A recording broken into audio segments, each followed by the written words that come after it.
হয়ে গেছে। আজ অব্দি কেস চলছে, এফআইআর চলছে, চার্জশিট হয়ে যাচ্ছে। তারা ভোটের আগে এলাকায় ঢুকবে, মিটিং করবে, আমাদের মাথায় নিতে হবে। আমরা বলে দিয়েছি কি মনে হয় আপনার? আমি এগুলো বলি না, কোনদিন বলি না। আজকে বাস্তবায়ন বলছি, যারা ধর্মী কালিমালিপ্ত করেছে, ডাক্তার, এটা রোগ ডাক্তার, কিসকে চোর নয়, বাড়ির পান নয়, চোর চোর করি, তারা চোর, তার বউ চোর, তার ছেলে চোর, তার চোদ্দ বসে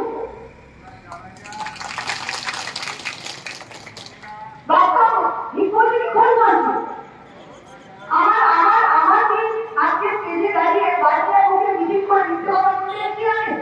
বাস্তব কথা বলছি, এই দলের আমি সৈনিক, মমতা ব্যানার্জির সৈনিক। যেই চোর ডাকাত, এই দুটো তিনটে চোর ডাকাতের জন্য আমাদের সকলের গায়ে লাগবে, সকলের কাছে কথা শুনতে হচ্ছে, নাকি না?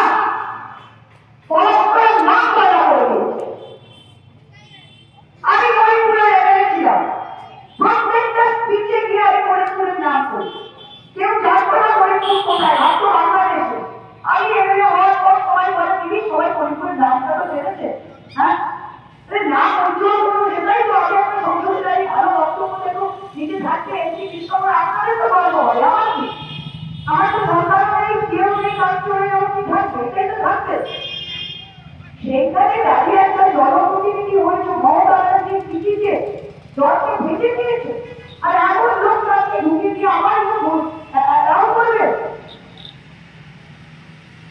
আর পরে কাল দেখতে এসে লজ্জার মাথাউকে রাখা উচিত পারিসান, তা নয় না কেন লোককে ভোট করে মিটিং করবে, চুপচাপ বাড়িতে করতে ট্রাই করতে হবে, আবার ছেড়ে দেবে।